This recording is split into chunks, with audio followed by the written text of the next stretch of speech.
All right, Monica and everyone else, can you see just fine the presentation? I can. You can, okay. Okay, perfect. It's 12 p.m. Welcome, everyone. Welcome to day 3 of X1 Approach workshops. This is the first time X1 FBO has hosted workshops, and we hope to continue doing a lot more of these in the future, providing good content and best practices to the aviation industry. My name is Monica Sardui. I'm the VP of Sales and Marketing for X1 FBO. And today we have Ibis Valdes. She's the CEO and founder of Ibis Valdes Consulting, LLC, a boutique consulting firm that specializes in corporate training, executive management coaching, and DEI strategy for organizations. She works with clients to help press pause and refresh on their brand, work culture, and productivity for evolving client and organizational needs. So I'm going to hand the microphone over to Ibis, and she can tell you a little bit more about herself. Hey, everybody. Thank you so much for coming today to the webinar session of Cultural Awareness, Catering to a World of Clients. I am super excited to give a presentation about this. It's all about working with people and learning about people, which is what I love to do. So I think definitely for today's session, the last thing I want to do is give you like a run-of-the-mill D&I workshop. I think everybody is pretty familiar at this point with the basic principles of the golden rule: treat others how you would like to be treated, basic HR policies about office behavior and things like that. I think the goal today is to really give you a deeper dive on how to achieve meaningful, authentic excellence in customer service, especially in the aviation industry.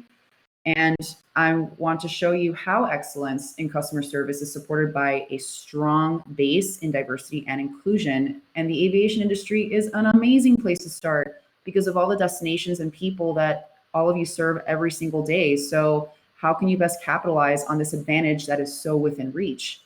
Really, a management culture that supports diversity and inclusion automatically translates to memorable and amazing customer service. I want to leave you with lifelong, actionable ways of how to support diversity and inclusion in your life for the benefit of you, your work, and your community. So a little bit about myself. As Monica said, my name is Ibis Valdes. I am the CEO and founder of Ibis Valdes Consulting. I am a boutique diversity and inclusion consulting firm. So I am originally from Miami, Florida. I identify as a Cuban American woman. I started my career in DEI 10 years ago as a student activist calling for justice for sexual abuse victims on college campuses. My career has led me through the Americas, working with women's and LGBT communities in the nonprofit and international relations space. I came back to Miami. I've worked in refugee resettlement services, and I've been consulting formally for about 2 years now, specializing in ethics, compliance, leadership development training, management coaching, and a niche of mine specifically is online content accessibility support. So I'll get a little bit into that later. So Monica, if you can help me a little bit starting the first poll, I want to hear from everyone, because I do want to take it back a little bit. When do you think civilization began? When do you think was the moment in human history when society began? I'm really curious to see the answers. So I just want to take just a minute or two just to get some people's ideas and comments, and then I'll go into it a little bit.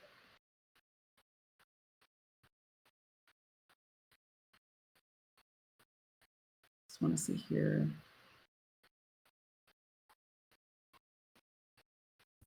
Let's see how many people are not going to Google too. So I'm seeing here Adam and Eve. I'm seeing here 130,000 years ago.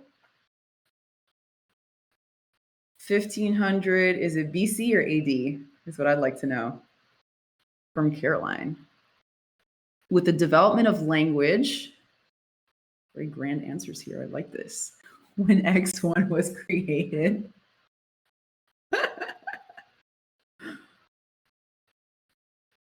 All right. You wonder where she heard.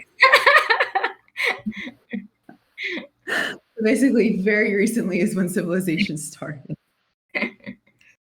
Okay, so I think we have a pretty good sampling of answers here, So the reason why I bring this up is because I read this really interesting story about how years ago, anthropologist Margaret Mead was asked by a student what she considered to be the first sign of civilization and culture. The student at this time expected Miss Mead to talk about, very similar answers to here: development of language, clay pots, tools for hunting, grinding stones, or religious artifacts. But no, Mead contends that the first evidence of civilization was a 15,000-year-old fractured femur found at an archaeological site. A femur, as many may know, is the longest bone in the body, basically going from hip to knee. So in a society without the benefits of modern medicine, it takes about 6 weeks of rest for a fractured femur to heal. This particular bone that was 15,000 years old had been broken and had been healed. So what Mead explained to the student is that in the animal kingdom, if you break your leg, you die. You cannot run from danger. You can't drink or hunt for food. So wounded in this way, you are basically meat for your predators. No creature survives a broken leg long enough for a bone to heal. You're typically eaten first. So her theory is that a broken femur that has healed is evidence that another person all this time ago took the time to stay with the fallen, bound up the wound, carried the person to safety, and has tended them through recovery. A healed femur indicates that someone helped a fellow human being rather than abandoning them to save their own life. So this is what makes human beings unique from the animal world. And the reason why diversity and inclusion is so important in everything we do, because it is all about people helping people. So I hope that was enlightening. I'm really excited to continue. Let me start back up the presentation again. So I decided to do a little bit of research into the aviation industry. And as global and far-reaching as the industry is, for a long time, as we can see with some of the factoids here, at many levels in the industry, it has historically been very white and male. I was even reading that apparently staff quarters didn't even have a women's restroom for a long time, assuming that women would never be at management level or flying planes, much less, based on that assumption, right? So reading here, 92.3% of aircraft pilots and flight engineers in the US. Sorry to interrupt. The presentation for some reason didn't show back up. Oh no. Did I stop screen sharing? Is possibly why. Okay. Thank you so much for catching that. Let us try again so you can see what I am talking about. Okay, perfect.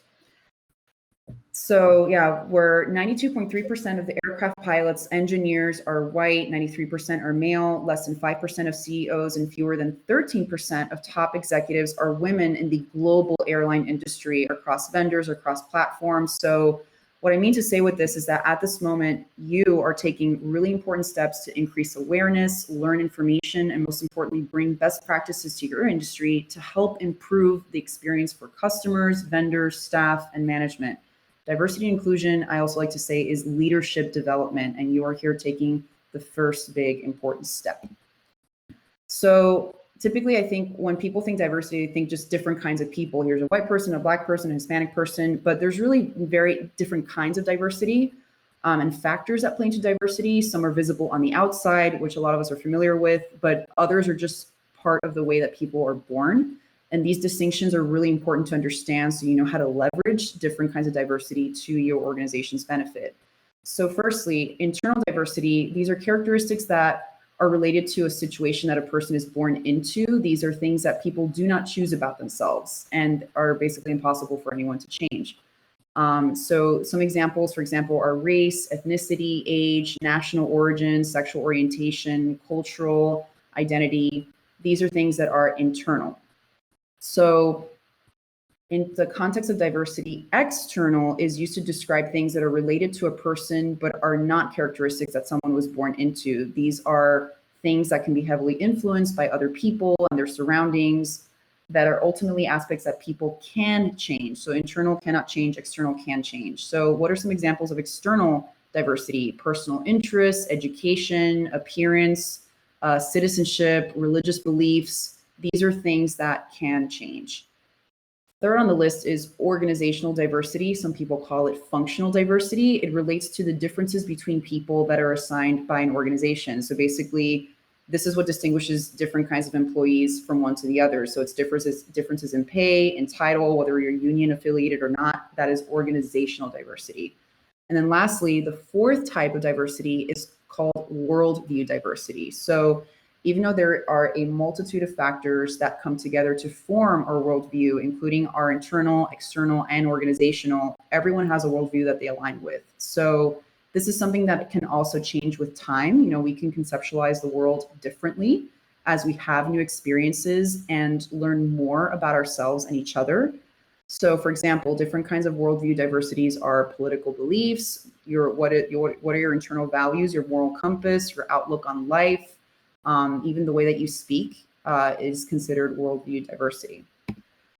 And so we covered diversity. Now we get into the equity part of diversity, equity, and inclusion. All these terms tend to be used very interchangeably when people talk casually, but there is, or are rather, really important differences to keep in mind. So the difference between equality and equity needs to be emphasized. Although both of them do promote fairness, equality achieves this through treating everyone the same regardless of need, while equity achieves this through treating people differently depending on need. So is equity better than equality?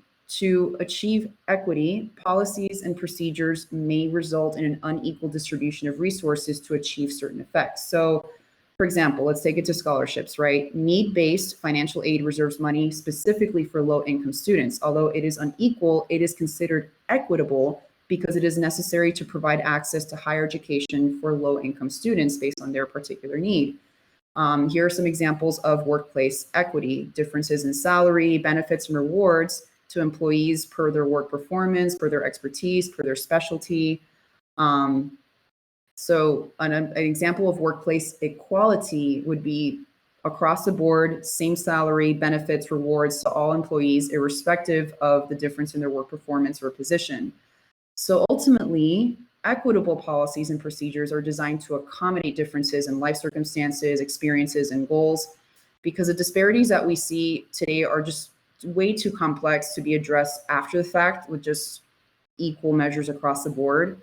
So really what you want to strive for is equity, because it is a defining quality of policies and practices that are developed in order to, yeah, as we see here in the image, and for those who may not be able to see, if you just give, for example, the same stool to everyone, the different people, different sizes, to be able to watch a baseball game over a fence, you notice that some people it accommodates while others are still left behind. Whereas if you take into account differences in height to be able to see over a fence, some people may not need it while others need a little bit more, so that everyone is able to see the baseball game.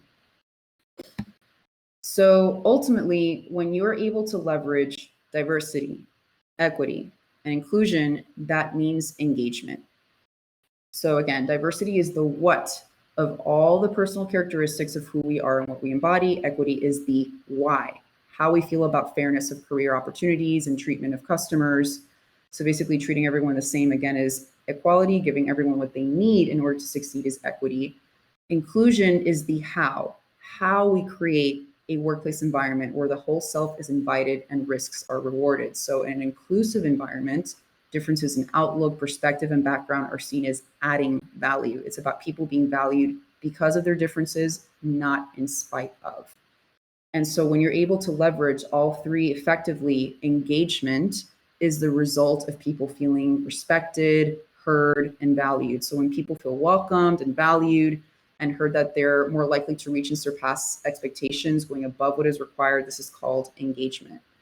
And so what can impede this valued outcome of engagement is that some types of diversities, for example, like sexual orientation or mental illness, can be easier to hide than others because people feel afraid of disclosing. So achieving inclusion and engagement, I think another misconception out there is that it's about bringing your full self to work, but sometimes bringing your full self can mean engaging in some bad behavior, right? So really it's about bringing your best self to work. It's about being honest of who you are, where you come from, but how you can leverage everyone's different backgrounds and circumstances and experience to achieve engagement. So here's another great poll that I want to distribute to everyone. In your history, were you raised to be colorblind? I just want to know different people's experience with, I don't see labels, I don't see gender, I don't see race. Were you raised to be this way? I would love to hear from the audience. So I'm seeing resounding yes, yes, yes, yes. Absolutely, because I was too, in full disclosure.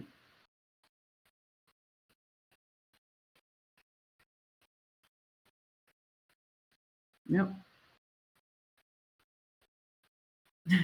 Pamela, yes, unfortunately.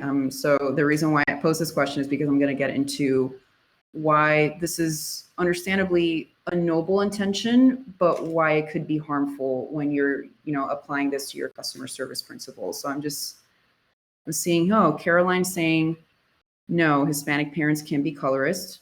Okay, very true. I was raised, I think, in the in-between. On the surface, we don't see color, treat everyone equally, but also when something really bothers you, you are allowed to see color as you see fit. I see from Jim Wiley, grew up in New York, your color didn't matter. If you were an ass, you were an ass.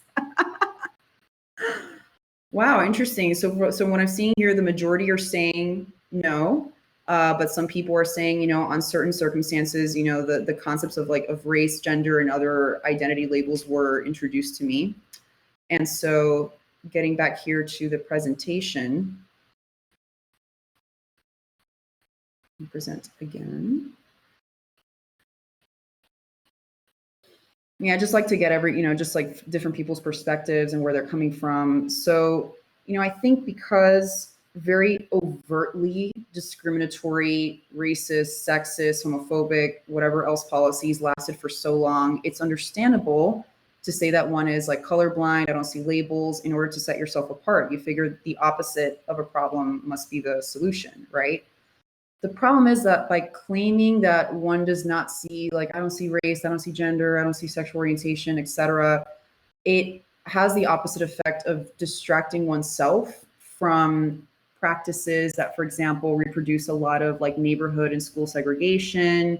When you rely on soft skills, for example, when I see culture fit on job descriptions, that is a big no-no in my book, because when you rely on culture fit, you have to think, if you're looking to hire a diverse workforce and your team happens to be majority of a certain group, when you're saying culture fit, although someone can come with really great credentials, really great experience, something different that can actually benefit, your customer service, your management culture, but just because it's different and doesn't fit into the culture, that is a way of color blindness working against you.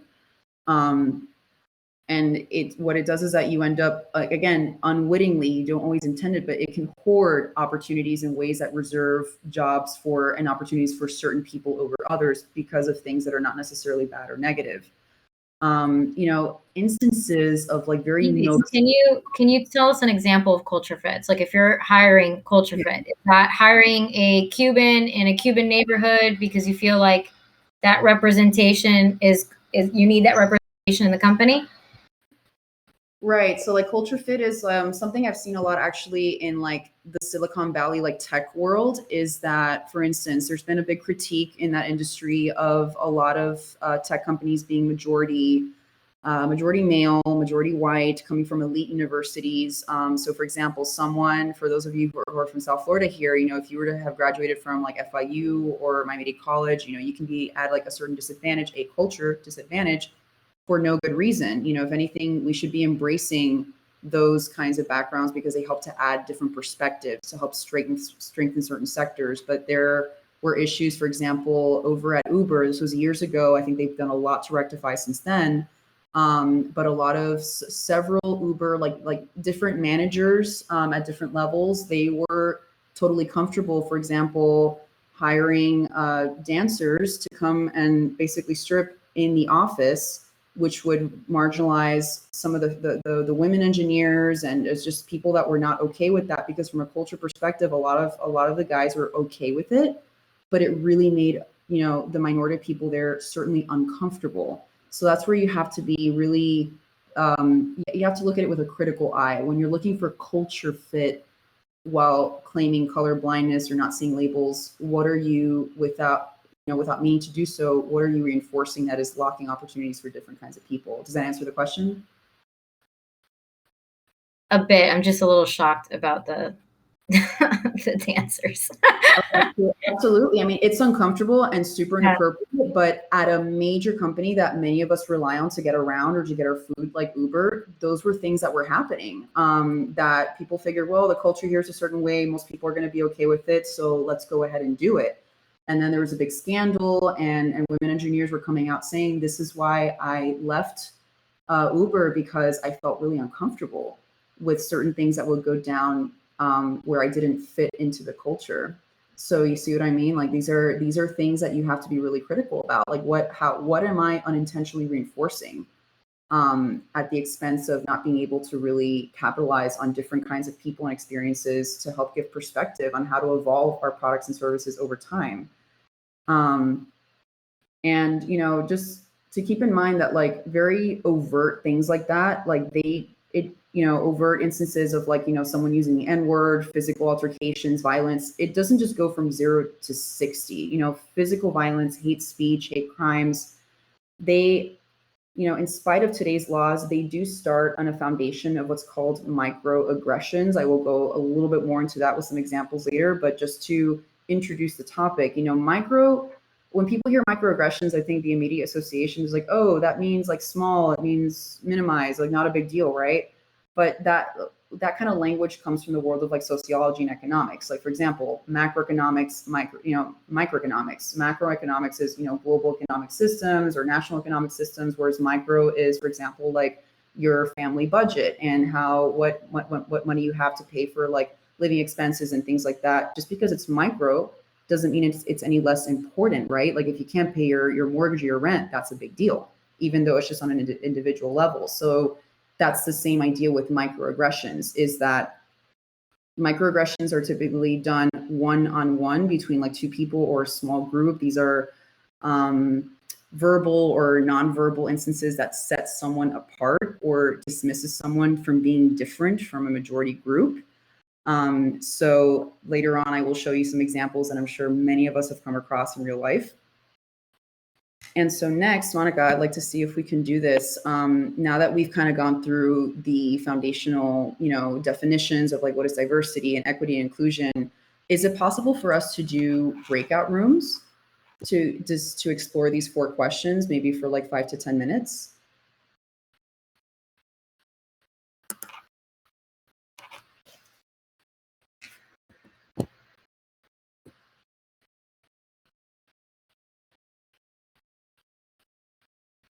There's no breakout.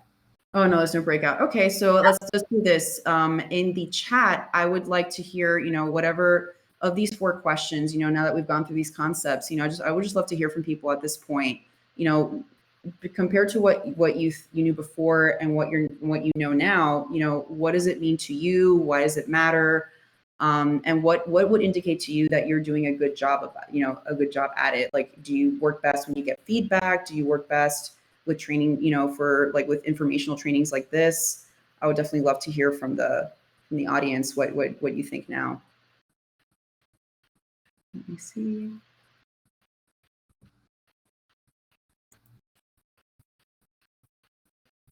I'll copy and paste these questions just in case. Yeah, I was gonna say, put them in the questions box.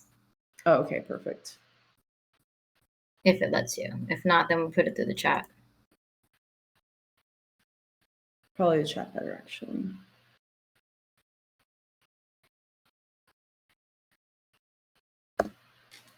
Let's see.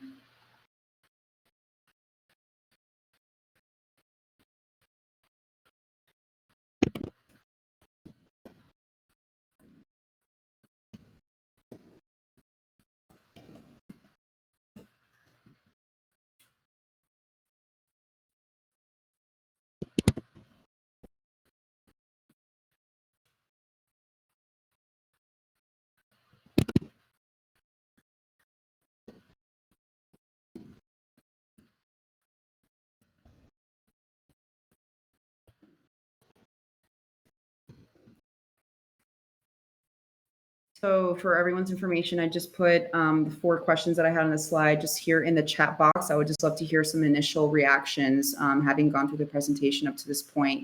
What does DEI mean?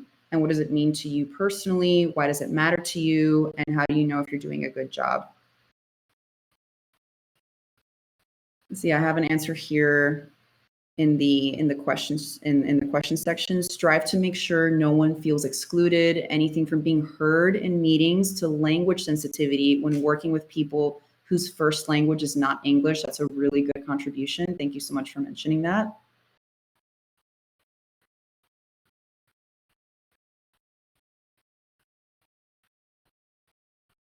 see any other, like, for example, I think for me, like, why does it matter? It's definitely to help different people feel like they're being serviced in the same way that anyone else would be. It's just, taking considerations and accommodations, thinking about them from the beginning and not just as a reaction to something, because I think we all, we've all maybe experienced or seen when people feel like they're an afterthought, it can really be a depressing experience, whereas when they consider something from the beginning, like I know I have a friend of mine who's in a wheelchair.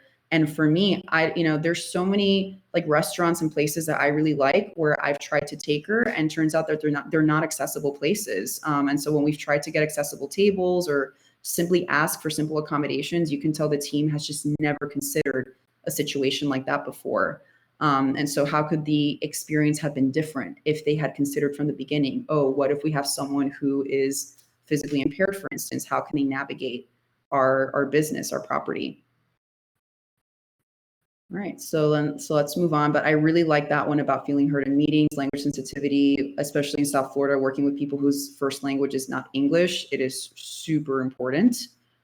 And so here, back to the presentation, I'm going to do a quick screen share. All right, let's get back to it. So really, the reason why DEI, especially in the private sector, is so important is because it's not just basic ethics compliance. This is investing in leadership development. This is personal development. This is investing in the market share of your company. With the series of legislation over the past couple of decades alone that has helped to uplift women, people of color, LGBT people, and so many more, this means that those groups are increasing their consumer power in the market. They're increasing their market share. So products and services offered by many industries need to take into account that these shifts in the market need to reflect shifts in the offerings so that they reflect the people that are consuming them. So we'll really consider the benefits of investing in D&I strategy for your customer service and for your work culture. It drives innovation. Innovation leads to better performance, leads to safety. In the aviation industry, safety is super, super key. Not only are you flying people thousands of feet above ground, you're working with possibly, dangerous materials and fuels. And so when you're able to increase the quality of communication between different kinds of people and teams, it just makes for a safer work environment overall. Higher returns across the board. You get much better company reputation. You retain top talent. There are just endless possibilities. So, in as opposed to having to handle, for example, like a discrimination lawsuit that can be thousands, if not millions of dollars, investing in DEI strategy is a preventative measure for so much down the road that could affect you. And so I just wanted to go through now, especially working with people, different kinds of bias. Like when you do something that's based on a gut feeling, you're acting on a bias. And FYI, not all bias is bad. We know that, for example, petting a cat versus petting a cat is good while petting a lion is bad. That is a kind of bias that leads you to be safe. However, all human beings, everyone, including myself, we act on different kinds of biases on work and in life. So the list here, it's not a comprehensive list, but a selection of different kinds of biases that we encounter when we are working with other people, whether with teams or with customers. Affinity bias. This means, it's also known as similarity bias, is a tendency people have to connect with others who share similar interests, experiences, and backgrounds. Confirmation bias is the inclination to draw conclusions about a situation or person based on your personal desires, beliefs, and prejudices, rather than just looking at the situation objectively and taking other perspectives into account. Social comparison bias is the tendency to have feelings of dislike and competitiveness with someone that is seen as physically or mentally better than you, which can affect how you work with them just based on your own subjective feelings. And especially in the workplace, attribution error is a really important one to keep in mind. So while it may seem harmless, humans tend to be very quick to judge and falsely assume things about a person without knowing their full history. So for example, when in the hiring process, attribution bias can cause hiring managers and recruiters to determine that a candidate is totally unfit for the job because of something unusual or atypical on the resume or some kind of unexpected behavior during the interview. Just kind of taking the humility to jump back and be, okay, what could have influenced this, you know, whatever, something that was atypical, what could have influenced that? Can we give the person a second chance? Or is there a way we can do things in a different way to be able to interact effectively with different kinds of people? So there's a video that I'd like to show. Monica, I don't know if it would be best, like, can you hear audio that I play from my computer? Let's see. Let us see. Yeah, working. It's working? Okay, great. Yeah. Let me make it full screen.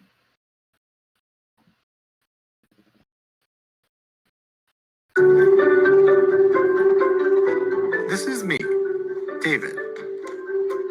I've always wondered why some men sound gay and others don't.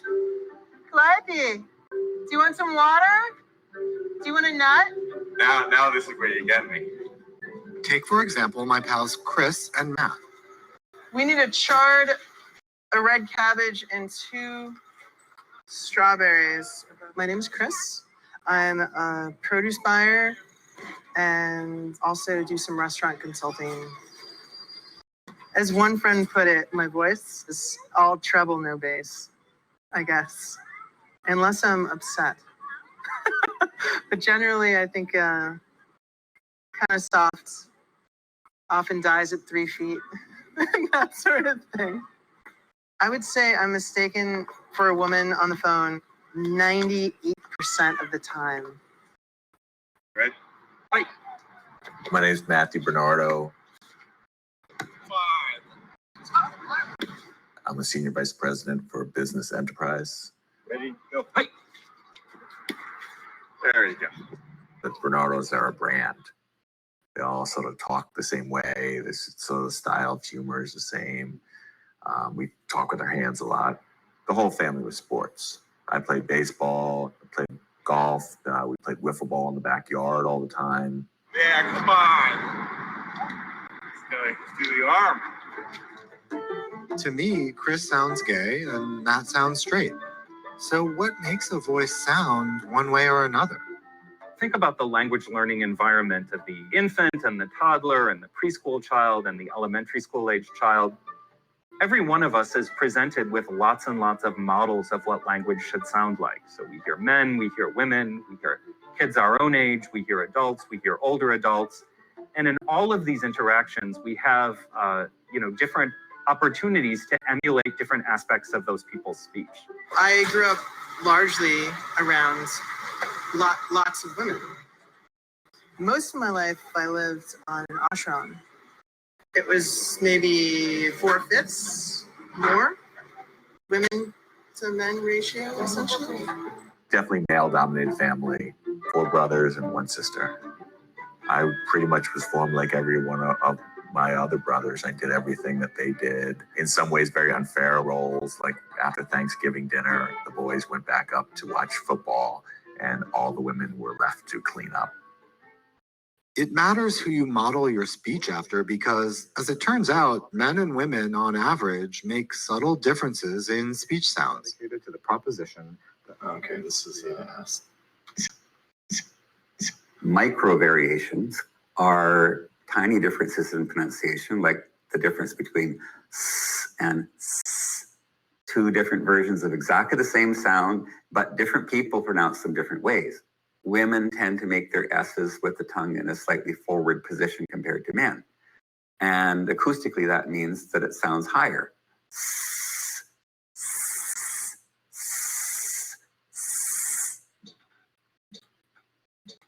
Normally someone would say continent. Continent. No release. And you said continent. Did everyone get that? I said continent. The clearest, most ladylike gay one. So I'm subtly making my gay choices. Yes. Yeah. It's fascinating. And it's not so much that a kid who is, going to become gay later in life is going to say, I want to sound like a woman, so much as a kid is identifying, here is a particular speaker, and here is a particular facet of that person's speech that sort of captures what I find so engaging about them, and I'm going to emulate that. People want gay men to be like women. And maybe they picked up on the fact that many characteristics of gay sounding voices are feminine characteristics, but they've got it all wrong because a lot of those gay sounding voices are from straight guys.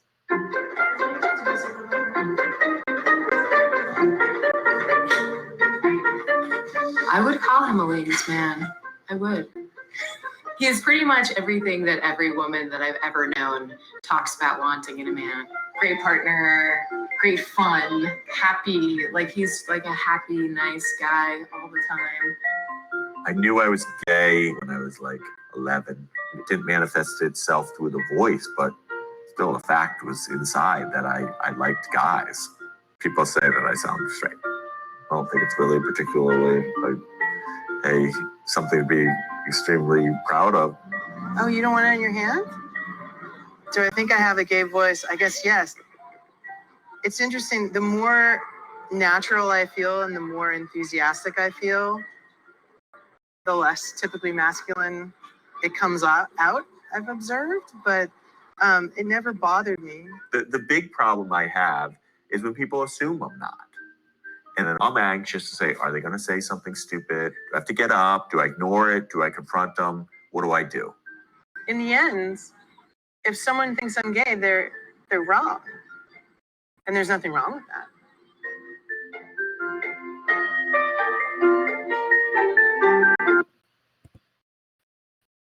All right. So I would love to hear some reactions from those of you here. Like, what did you think about? Were you stumped? Probably the way I was when I first saw the video, that you already knew. Oh, I know who's straight and I know who's gay. Because I know this is something that a lot of us encounter out on the field, working with people. So I would just love to hear, like, what were your reactions? Did you learn anything new about assumptions and unconscious biases that we may have about people?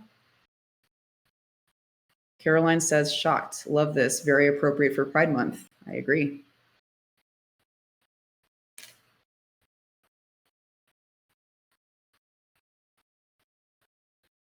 Don't judge by a book by its cover. Pamela's very right on that.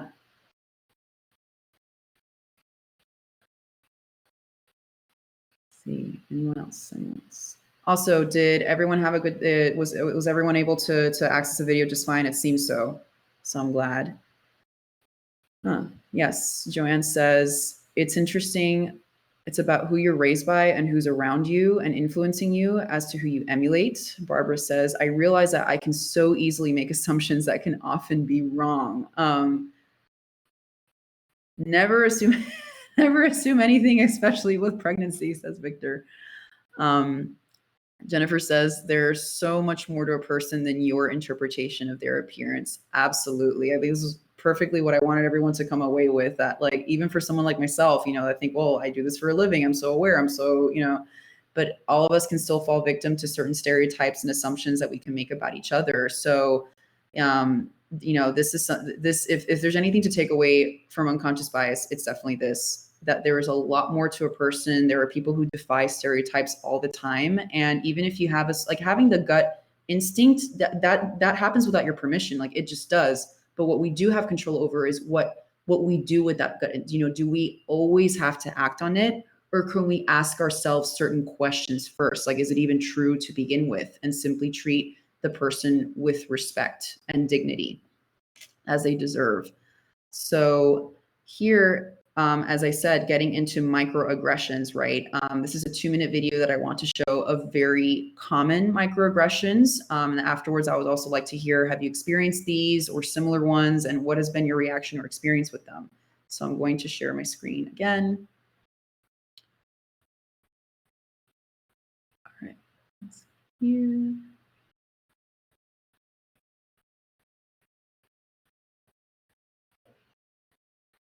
Hi, Joe. Sorry I'm late for the call. I had a perfect morning, had to catch the last set. You surf? Yeah, I'm at Ocean Beach pretty much all the time. You? Totally. We'll have to go when I'm up there next week. Hey, I'm stoked. Epic. Sure, 27 to 3 o'clock. Sounds good. Are you John? Joe? Oh, yeah. Great to meet you. I totally had you pictured different in my head. Oh, really? Yeah, but anyways, can I get you a cup of coffee? Yeah, sure. My hair looks crazy. It looks like a mess. I don't believe it. Your hair always looks awesome. I mean, how do you do it? Do you twist it? Do you do it yourself? Yeah, I twist it myself. Oh, I mean, do you mind? Oh, yeah, actually, I do mind. Oh, sorry. But I mean, if you're really curious about it, there are like tons of YouTube videos out now about natural hair, so maybe check that out. There's no way we were gonna make it to that date. No. I have no idea what they were thinking. What are you doing this weekend? Going to the beach with some buddies. Dude, sounds great. You've already got quite the tan. Where's your family from? Here. Yeah, but before here, where are they from? Still here. But before that. A few generations from here. Cool. Sorry.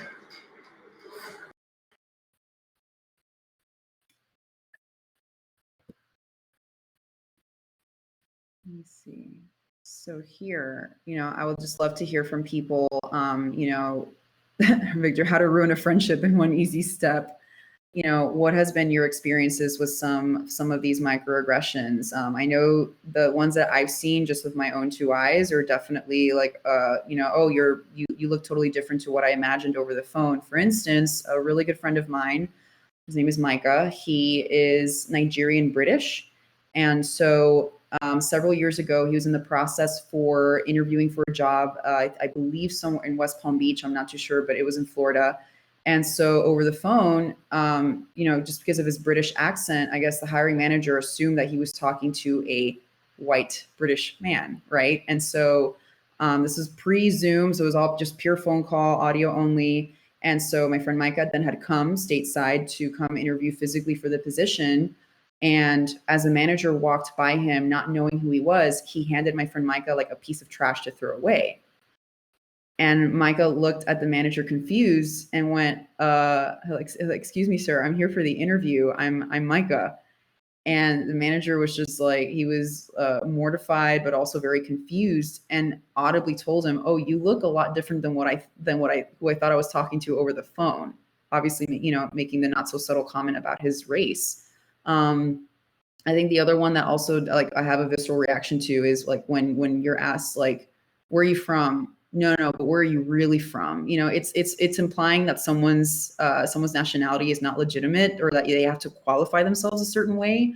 I also find that extremely insensitive, just because, for example, especially like in North America, Americans can come in any kind of culture, ethnicity, gender, what have you. So, why is it that we're still trying to distinguish, please explain to me against your will how you're different. So especially from a customer service perspective, like these are things that happen every single day. And so, your job, whether you're at recruiting, management, at the C-suite, what are you doing to help devise strategies to combat these kinds of attitudes, whether it's on the job or whether you see it out there and you learn how to intervene and stop it from the start, right? But I know these are other very common situations, and it's important to understand what microaggressions can look like and how to counter them. So let's see here, the next one. That's really good, because actually when you do go out into a lobby, instead of narrowing your eyes and you think who it may be, I would just very generically ask and call out somebody's name. Don't even make eye contact when you go into the lobby. There's Monica here, and just look up to for example, if that helps to stop you or someone from saying something potentially insensitive, absolutely. Just exactly, just things like that, absolutely. Because again, it's very natural. We all come to certain conclusions of what we think people look like or are, especially if we've only heard them over the phone. But how would you treat someone with dignity? That manager, instead of handing that piece of trash to someone he just assumed was a janitor, he should have simply asked, oh, I don't think I've seen you here before. What's your name? And, that helps to cater to his curiosity, just to resolve who is this person in front of me, but in a way that is dignified, that no matter whether it was actually a janitor or it was my friend Micah interviewing for the job, it's handled a lot more respectfully, a lot more in a much more just dignified manner. So I hear Caroline's saying, yeah, because I mean, I understand Caroline's question too. And you're Hispanic American, you're so used to asking about somebody's background. So I'll say American to somebody that's also Hispanic, but they're like, no, but that they'll ask the same exact thing. Yeah, but where are you really? Well, if I'm American, but my dad was born in Cuba, my mom's American, but her parents, like, I end up going through my family tree within like 30 seconds because I'm being asked by a fellow Hispanic, like, no, but really, like, you're not American. And I'm like, well, I was born here, but but Yeah, it's identity though, because some people who are born here, they don't say that they're American. They say, no, I'm Cuban. Right. So there's just so many different ways to identify. So Caroline's asking, is it appropriate to just ask, hey, instead of your nationality, okay, you were born here, what about ethnicity? Yeah, like I think like depending on the situation, if you, for example, if you want to clarify something so that if you're going to send something to someone or perform some kind of product or service, and it's important to know that because it affects the outcome of whatever you're doing for them, absolutely. There is a very respectful, dignified way to ask. For example, we want to provide a certain material in Haitian Creole. Like, are you Haitian? Would it benefit you for us to provide, materials in this way? Absolutely. I think it's all, when it's done in the spirit of affecting the outcome of any kind of customer service, that is a good way to go about it. Whereas when you're just kind of resolving whatever personal inquiry you have, that doesn't lead to anything more than having someone explain who they are, possibly against their will, just to satisfy like a personal curiosity. That's where you do have to be a little careful and really assess, like, is it worth asking? Does this have a purpose? Is this for the purpose of some, like a project, a product or service, or is it just to satisfy my personal curiosity? I think that is a good way to distinguish whether it's appropriate or not, if you're doing it in front of a group of people or if it's just one-on-one, just things like that. Great answer. Thank you. Once management has incorporated DI into their training programs, whose surveys make sure it is being successfully applied in the workplace? So this is definitely where it comes to devising really good strategy, and it depends who implements it. Because, for example, say you have a small team where many people are wearing different kinds of hats, maybe it's important to delegate certain aspects to different kinds of people so it doesn't just all fall into one person. And ultimately, everyone, no matter what level you are in a company, everyone is their own little DEI manager, because within your sphere of influence, what are you helping to do to make sure that whoever interacts with you, and it doesn't matter at what level, that they feel respected, they feel dignified, they feel included. And of course, when it comes to, let's say, like bigger teams, regardless, it doesn't just fall onto one person. There's like that I would say is inappropriate DI strategy. It's really making sure that one person is in charge of, for example, defining metrics and following up. Sure, you need to delegate that to someone, but everyone is responsible for ensuring the outcome. It's not that it's like, same old, and then now there's a difference of one person making sure that the company meets all these metrics and these milestones. It's everyone's job to make sure that D&I is the base for everything. So thank you so much for that question, because that is extremely very important. So something that I wanted to go to next here is, going from, because I'm conscious that we have about 12 minutes left, I definitely want to maximize, is how do you go now from, let me share my screen. From microaggressions to microinclusions, because we don't want this all to be gloom and doom, right? I mean, now that we have a very secure foundation in what we know is like wrong or bad, or feels, just very dismissive and excluding someone, there are small but very significant things that you can do to reap really good benefits from a company culture and a customer service perspective. First off, smile and look at someone in the eye. That is a really big way to make someone just feel included, to feel like you're putting full attention to what they're saying or how they're interacting with you. Asking straight out, do you need any accommodations? I know that many people I know who come from certain like religions or have certain dietary restrictions, who are disabled, they would really, they tell me all the time, I would just really appreciate if certain considerations were taken into account from the beginning of any kind of business model, because that way, if they come across someone like me, I should be able to experience seamless service that is no different from like an able-bodied person or someone who identifies as a different religion or has a different, so, making clear, like, for example, if part of your customer service model is like providing like food, make sure that you have gluten-free options, that you have vegetarian, vegan options, making disability access a very central part of your business model is super, super important. Another suggestion is, for example, look at inclusive design. When you're curating, for example, marketing materials, can visually impaired, colorblind, and hearing impaired people access your materials? A small detail, but I want to see if anyone noticed. Before I played the videos that I played for you, I was very particular about making sure there were captions as a video was playing, because we can't always assume that everyone has full hearing capacity. For some people, because being hearing impaired comes on a spectrum. Some people, if they really focus hard or with the help of a hearing aid, they are able to listen to what you're saying. But others that rely solely on captions, it can be really difficult to get through, like, for example, a video presentations that doesn't have any captions. So I'm very conscious of any video that I upload to my website or to my social media channels that they have captions. Instagram stories, FYI, you can caption your Instagram videos now. Yeah, I wanted to add, actually, even with websites now, if you're going to get something designed, you can ask for that. So you can make it to make sure that it's got there's basically like a plugin that you can change the shades of the website. It's a lot of management, but even when you're uploading photos now into your websites, because this is from a marketing perspective, you need to start adding alt text to everything, because these plugins if they go to your website, it will describe what's exactly on the screen for someone that maybe cannot see. So it turns into everything's accessible on the website. So it does take extra time, but those are things that you can work on slowly to build your website, so to make sure it's accessible for disabled. Yeah, because there are like what Monica was saying, certain plugins that that allow, for example, the font to be scaled up or down as needed. So like if you're not, like, for example, not totally visually impaired, but like you need font to be really big or just of a certain size to be able to read it.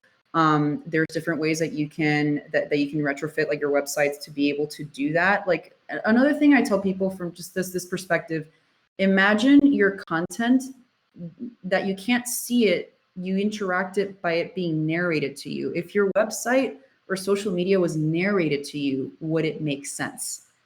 And if it doesn't, that means that focusing on the hierarchy of content, the flow of the content, is really important to make sure that someone who is visually or hearing impaired can navigate your online content as seamlessly as anyone else. For example, Monica, did you want to add something? No, I just read something and I thought it was funny, because it's Jim says, especially people who have spent a quarter of a century on the ramp.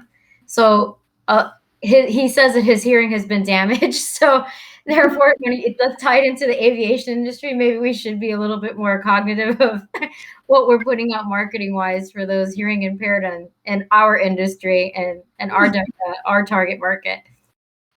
Absolutely. Even, for example, in terms of like stock imagery that I know is super important for a lot of our industries, right? Especially aviation, you want to show, the diversity of people who are working in the industry or being serviced by the industry.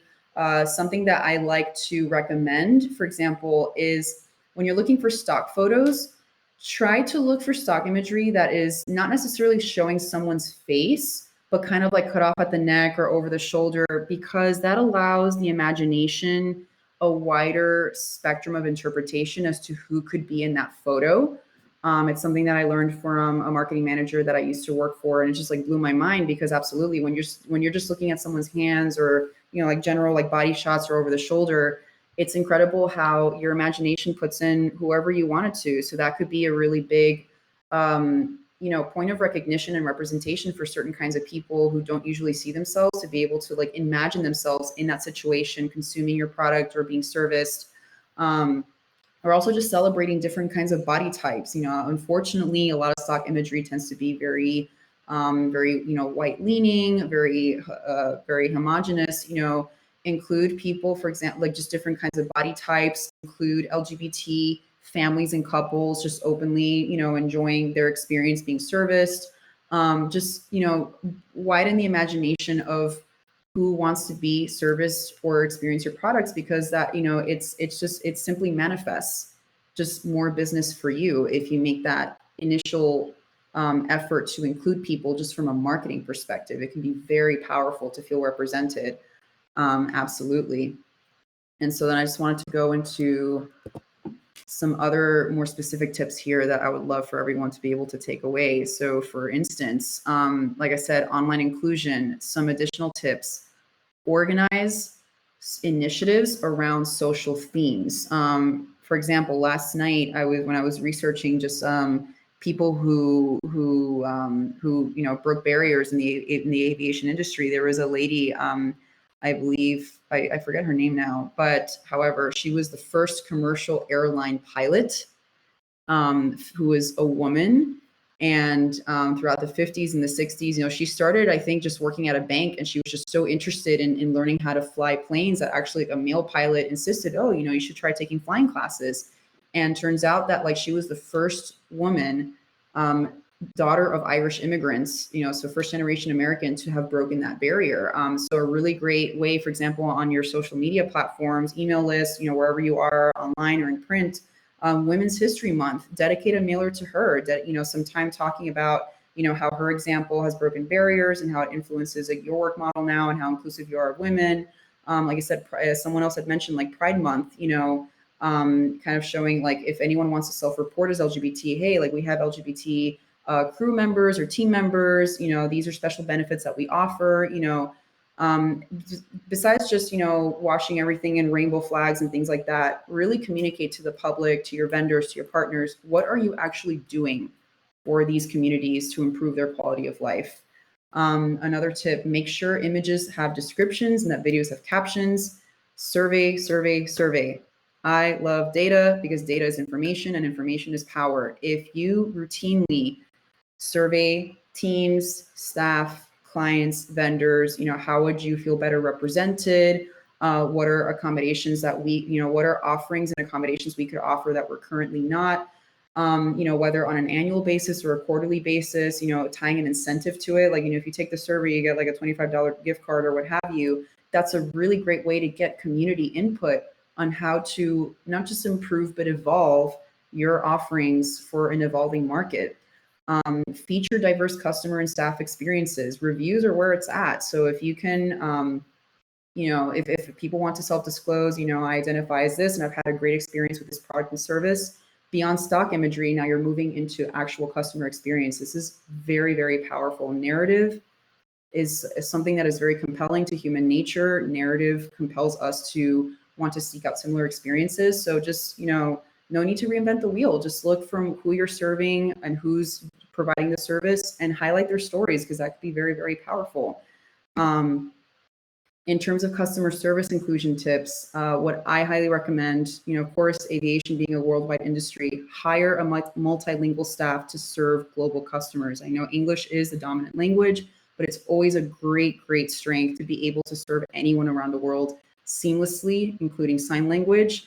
I also highly recommend to conduct quarterly, at minimum, annual training. You can make it about unconscious bias. It's very similar to a tidbit of the information I've shared today in this session. Themes that are centered on leadership development. Disability awareness is a really, really powerful one. Racial sensitivity, so that you are always prepared to work with whoever walks through your doors or gets on your plane, etc. Like I said prior, be really mindful about providing accommodations when it comes to diet, disability, religion, and more. This only strengthens your customer service model. So we're reaching almost the end of our time together. Thank you all so much for participating today. As a special offer, I do want to offer a complimentary clarity call. If you're interested in any of the services I provide, for 45 minutes, I would love to learn about your needs and how I can help, scheduled at your convenience. Lastly, Monica, I guess if I can leave my information to you to send an email blast as well, that'd be really helpful. But for anyone who's already here, please take down my information. This is my website, this is my email, and this is my personal phone number, so you can call or text me at any time. I would love to hear from you. Did you learn something new? Just anything else. Does anybody have any questions or anything else to offer? Maybe a story or something they'd like to share from from your job? So let me see. No, because I want to catch up on all the comments that I missed. No, I've been watching. So right now we've got Diana. Ibis, I do believe the lady you reference is Lady Mary Heath. Sad story. First female commercial pilot in UK or Ireland was pushed out of KLM because of her gender. Wow. Yeah, Emily. Your home is named after her, Joe? Oh my God, that is amazing. How cool. What a fun fact. Joe never ceases to amaze me. Is it appropriate to impose an English-only work environment for internal employee communications? I would say, that's a good question. Let me circle back. My initial reaction to that is just probably not. I mean, if like, for example, in the job description, you can put, like dominant in English or like native level English. English is necessary in order to carry through the functions of the job. But I think beyond that, that's where, for example, there might be some kind of like, just in the periphery, you're at risk for some kind of discrimination lawsuit because there might be, a situation where you have someone whose second or third language is English, and in very rare occasions you might have to accommodate things in a different language. So I would just be really wary of that. I think the question though is basically they're saying that you're not, like, say if you're a Spanish speaker, Diana, are you trying to say that you're not allowed to speak Spanish, like have conversations in Spanish at work? Right. Exactly. Yeah. Mm-hmm. Yeah, I think the problem is that I think you're definitely in the crossing a bit too. Like I think you should be able to speak if you choose to speak Spanish to somebody else. That should be exactly. It's a conversation. Mm-hmm. And if for whatever reason it happens to expedite, something that needs to get done, that should be welcome for the efficiency and effectiveness of different kinds of services, right? So I think this is because I think I understand where you're coming from. You do want to make it clear in order to work here at a certain level, you need to be English dominant or at least like have very fluent English. But beyond that, I wouldn't be very particular about like English only, like standards per se, just because it lends itself way too easily to a lawsuit that you do not intend to happen, but it just may happen. English only what driver? There was an English only Brinks driver over here in Miami who couldn't understand meetings that were mostly in Spanish. Yeah. I love how Miami flips everything up. It does.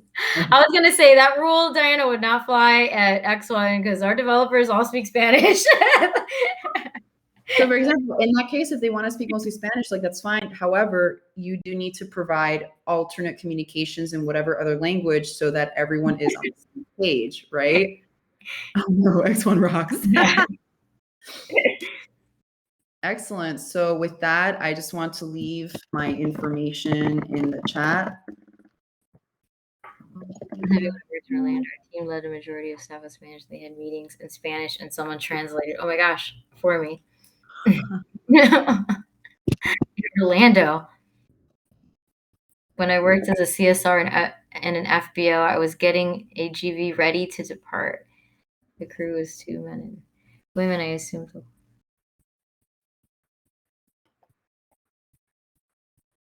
Huh. Oh, I love Jennifer's comment because that's something that it could, even to like the best well-meaning people like myself, that would totally happen. And you see, everyone uses in their industry acronyms. So, Ibis, I had to Google DEI. I was like, she keeps saying DEI. I have to Google. I'm probably the only person at the company that has not worked in an FBO. And Caroline is like she's actually like aware of this. She's like GV equals Gulfstream, by the way.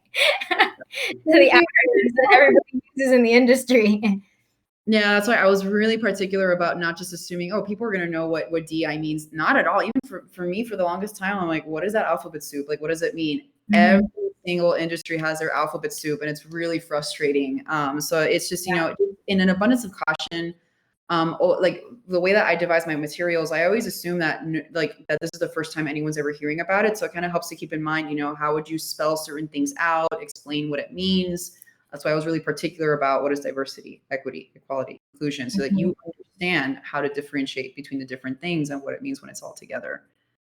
Thank you so much, everyone, for spelling the alphabet soup. It's very, very helpful. I also had a female manager from an FBO tell me one day, she's like, there's not a lot of female pilots, but we see a large increase in female management and on the business side. On the business side, that's interesting. Mm-hmm. Oh, I would always get excited when I see a woman pilot, especially flying big jets. Absolutely. That's why I like to look in like. So with that, I think we can conclude. What do you think, Monica? Yeah, I think we're good. Wow. Thank you guys for participating, and you'll get a copy of the recording in case, I know some people had to leave early, and I'll also send the Ibis has her information and her handouts. She created handouts for you guys. You also get a free handout from me with some of the tips that we discussed during the session. I definitely would love to, to have like a good takeaway for you guys, so that, whether we work together or not, you have some good foundations and principles by which to start building certain practices. Awesome. You're welcome, guys. Thank you so much. Bye.